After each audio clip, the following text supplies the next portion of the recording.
Hey now! What is up, everybody? My name is Mike Brown, aka Review King MB, and I just got done watching for the very first time. And it's for my 31 days of horror movie reviews. I watched Behind the Mask of Leslie Vernon.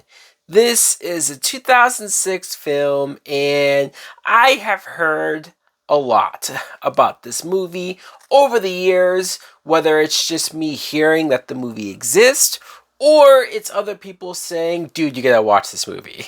If you like horror films, check this out. And I'm upset with myself that it took me this long to watch it, because I'm just gonna come right out and say I really enjoyed this film. I did. This movie, it was something that I was not expecting. I knew next to nothing about the plot and the premise and what this movie was really going to get into, and it was a pleasant surprise, especially given how more smart the script was. So the whole premise of this film is it's kind of a found footage documentary type deal, right? Where this group sort of get hired by a serial killer named Leslie Vernon. He hires them to interview him, talk to him, and figure out what his process is on killing people, how he goes about it, how he plans it, when and why he chooses to go after whoever he's going after. And it was fascinating because, again, I did not expect it, the whole found footage scenario. But you could argue that, oh, well, a found footage horror movie, what's so special about that? What's so different about that? They're a dime a dozen. We've seen so many of them. Hell, even back in 2006 when this came out, found footage horror movies were quite a few. But it was the idea that the main characters were with the killer.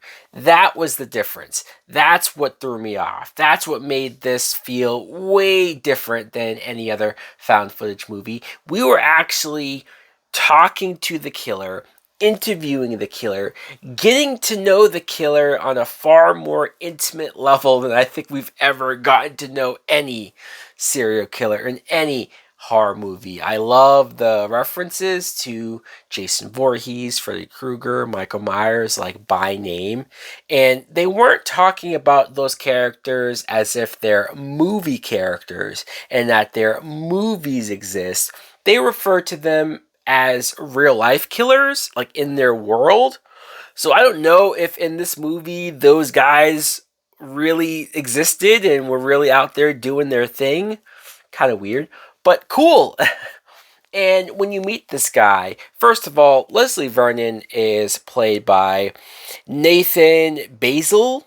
And this guy, I haven't seen him before. I can't place if I've seen him since, but he was great. He was. He was great at playing a guy who was obviously unhinged, obviously had deep rooted psychological fucked up stuff about him. But he was also presented in a relatable way, a down to earth, like, hey, I'm just a dude. Yeah, what I'm talking about is fucked up. Yeah, I'm talking about killing people and how easily I can plan it, how predictable certain people are, how I stalk and choose my female girl to go after. But the way how he talks about it, he doesn't sound psychotic. He doesn't look like a typical crazy guy. He's talking to you as if he's talking about eating lunch or fixing his breakfast or just something in normal everyday life. And that's what I found fascinating. Even the moments when he introduced them to Scott Wilson. Some people might know him as Herschel from The Walking Dead. And his whole situation was just as fucked up and creepy. But man, Robert Englund shows up in this movie. Of course, Freddy Krueger himself, but he's not playing Freddy Krueger. No, he's playing a doctor who, I guess, treated Leslie when he was a kid, and he knows that Leslie is willing and capable of going out there and committing crimes, so he's sort of trying to stop him. But the main girl that's interviewing Leslie, the main girl that's talking to him is this girl, Taylor. And at first I thought, why is she doing this? Like, why is she so willing and able to go along with him, sort of hear all of these gruesome things that he's planning to do, and she seems okay with it, or she seems like, all right, I'm not going to interfere, I'm going to let him do his thing. But then by the end of the movie, I appreciated her character. I appreciated some of the decisions and things that they did with her. It surprised me, but hey, this movie, it wasn't so much about gruesome kills. Oh, how bloody and how gory can we get? No, I didn't even really give a fuck about any of that. I was more impressed with the way that they told the story. I was more impressed with how they sort of psychologically analyzed every horror killer in every horror film that you can think of, and what makes them tick and what makes them go about it.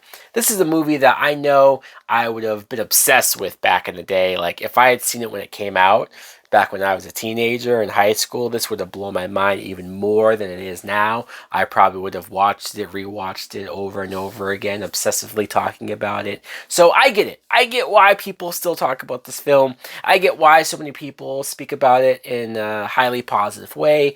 I will now become one of those people. I fully recommend, if you haven't seen it, Behind the Mask of Leslie Vernon. I want to stay away from potentially giving away even more than what I already did. Really enjoyed it, though. Let me know in the comments below if you have seen Behind the Mask of Leslie Vernon. What did you think of it? Did you like it? Did you love it as well? Thanks for watching. Like, comment, subscribe. Later! Please won't you save my desires on fire? Sometimes you need a little peace at home. On fire, so I